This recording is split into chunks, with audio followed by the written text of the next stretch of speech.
अमीर बहू, गांव का खाना, रोटी कुरमा। जीवाराम और सुमति पति पत्नी थे। दोनों बूढ़े थे और एक छोटी सी झोपड़ी में रहते थे। वो सारे गांव वालों के साथ मिलजुल कर रहते थे। उनका बेटा प्रवीण शहर में नौकरी कर रहा था। उसी के दफ्तर में काम कर रही रीचा नाम की लड़की से वो प्यार करता था। रीचा बहुत पैसे वाली लड़की थी। उसके पिताजी बहुत बड़े करोड़पति थे। उनके कई प्रकार के बिजनेस थे।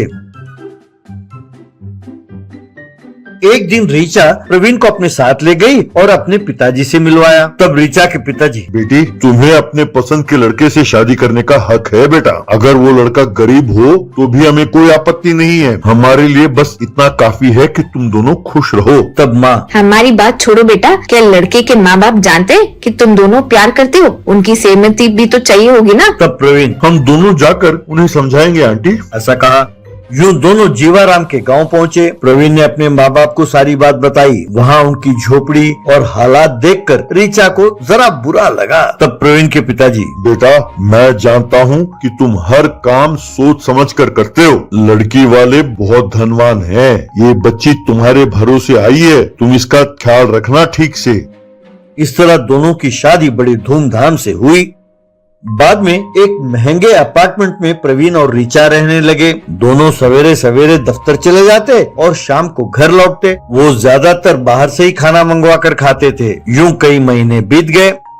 एक दिन किसी ने दरवाजे पर घंटी बजाई तो रीचा ने दरवाजा खोला। वहाँ सामने जीवाराम और सुमति दोनों खड़े थे। उनके साथ कई मुर्गियाँ और कई बकरियां थीं। ये देखकर रीचा दंग रह गई। ये क्या, बिना खबर के दोनों ऐसी आटक के? थोड़ा भी इनमें मैनर्स नहीं है। हाँ, लानत है। यूं सोचा, पर बाहर मुस्कुराते हुए, आइए आइए, अंदर आइए। तब सुमति, कैसे हो बेटी? प्रवीण कैसा है? यूं पूछते हुए अंदर आए और अंदर जाकर बैठ गए।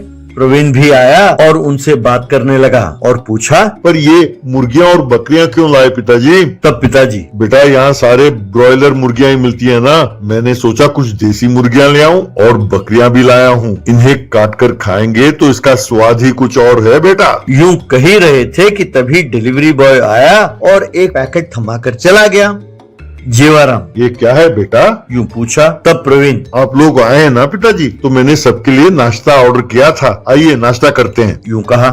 नाश्ता करते हुए प्रवीण, रीचा के पास टाइम नहीं है ना पिताजी, इसीलिए हमने बाहर से नाश्ता मंगवाया है। आप दोनों के दोपहर के खाने का इंतजाम मैं कर दूंगा।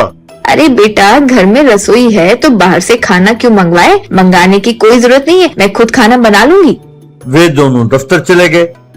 जब जीवाराम ने रसोई में झांक कर देखा तो उनके समझ में नहीं आया कि वो स्टोव कैसे जलाएं। जीवाराम नीचे गया, जरा मिट्टी खोदकर कुछ लकड़ियां लेकर आया। ये देखकर दूसरे अपार्टमेंट वाले हैरान रह गए। उस मिट्टी से उन्होंने रसोई में एक चूल्हा बनाया।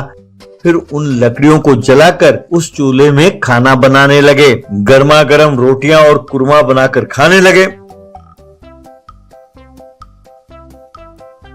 शाम को जब रीचा और प्रवीण घर लौटे तो ये देखकर वो दंग रह गए। सुमति, आओ बेटा आओ, तुम दोनों के लिए गर्मा गर्म रोटियां बनाई है मैंने, तुम दोनों बैठ जाओ। कहकर गर्मा गर्म रोटियां बनाकर कुरमा के साथ उन्हें खाने को कहा। बाद में रीचा, ये क्या है प्रवीण? अपार्टमेंट वालों ने मुझे फोन करके शिकायत की। कह रहे थे कि बाबूजी ने नीचे जाकर मिट्टी खोदा और पेड़ से कुछ लकड़ी काट कर ले आए। ऐसा रहा तो बहुत मुश्किल है, इन्हें गांव वापस भेज दो। तब प्रवीण, अरे डियर, 3-4 दिन जरा सब्र करो, वो खुद ब खुद चले जाएंगे, प्लीज यार।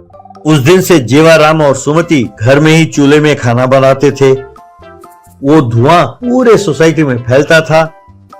बाद में नीचे आकर दूसरे अपार्टमेंट वालों के साथ बात करते थे। ये सिलसिला चलता रहा। उनके बैल्कनी से मुर्गे बांग देते और बकरियां करके आवाज करती। इससे सारे अपार्टमेंट वाले परेशान थे।